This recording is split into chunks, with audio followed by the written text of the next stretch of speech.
Hello friends, मेरे पास अक्सर patients over thinking की शिकायत लेकर आते हैं। उन्हें तो पता भी नहीं है कि ये एक बीमारी है और वो कहते रहते हैं कि एक ही थॉट उनको बार बार आता है या फिर जो भी थॉट आता है वो इतना नेगेटिव होता है और इतनी हाई इंटेंसिटी में होती है कि वो घबरा जाते हैं। जैसे किसी स्टूडेंट को अगर फील हो कि उनका एग्जाम सही नहीं होगा तो आगे के आगे वो सोचेंगे कि वो फेल हो जाएंगे, फिर उसे जॉब नहीं मिलेगा तो क्या हाल होगा घर का, और वगैरह वगैरह। आगे अगर रिलेशनशिप की बात करें तो कितने कपल आते हैं और जो सोचते हैं कि मेरी वाइफ अगर मुझको छोड़ के चली जाए तो फिर क्या होगा, आगे जिंदगी कैसे कटेगी।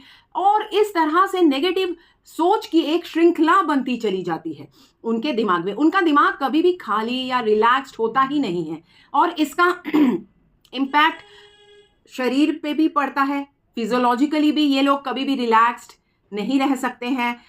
फिर बॉडी में किसी भी पार्ट में दर्द शुरू हो जाता है और हार्ट बीट का तेज होना, अनकंफर्टेबल फील करना, कभी नोजिया का फीलिंग आना और कभी या तो लूज मोशंस या कॉन्स्टिपेशन, और कितनी ही न जाने फिजियोलॉजिकल सिम्टम्स भी उनको दिखते हैं।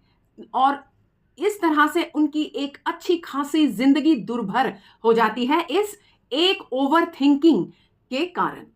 तो हम आज जानेंगे कि इस ओवर थिंकिंग से हम कैसे निजात पाएं। सबसे पहले अपनी क्वालिटी ऑफ थॉट को बेटर करेंगे। कैसे? थॉट्स को कैसे बेटर करेंगे? जी हाँ दोस्तों, हम अपनी डाइट को इंप्रूव करके। डाइट तो हम अपने को फिजिकली फिट रखने के लिए करते हैं, लेकिन दोस्तों जो हम सोशल मीडिया से कंज्यूम कर रहे हैं, जो हम टीवी से कंज्यूम कर रहे हैं, ये भी तो हमारा मेंटल डाइट ही तो होता है। यही तो सब जाके हमारे विचारों में तब्दील होते हैं। तो आप वही चीज़ें कंज्यूम करिए जो अच्छी हो, बढ़िया हो और जो कि क्वालिटी ऑफ थॉट्स बेटर करे। अब दूसरा है to decrease the quantity of thoughts, क्योंकि इनके दिमाग में विचारों की श्रृंखला एक के बाद एक इतनी आती है कि ये परेशान हो जाते हैं।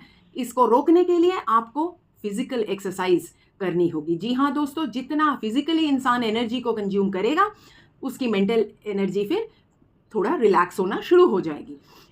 और तीसरा, ब्रीदिंग। यस, ये तो एक रीसेट बटन है। जब भी एंजाइटी फील हो, take long and deep breath. उससे आपका सिंपैथेटिक नर्वस सिस्टम से पैरासिम्पैथेटिक नर्वस सिस्टम में आपका जो शिफ्ट होगा, उससे आप काफ़ी रिलैक्स्ड फील करेंगे। आशा है ये 3 सरल उपायों से आप आराम से एंजाइटी से निजात पा सकते हैं। और अपने आप को ज़रूर बोलिए कि जिस चीज़ के लिए मैं आज सोच सोच के अपनी ज़िंदगी बर्बाद कर रहा हूँ या कर रही हूँ, 5 साल बाद उसकी कोई वैल्यू ही नहीं रहेगी।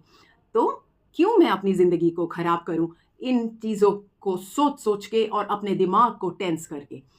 फिर मिलती हूँ अगले वीडियो के साथ। तब तक के लिए हंसते रहिए, मस्त रहिए।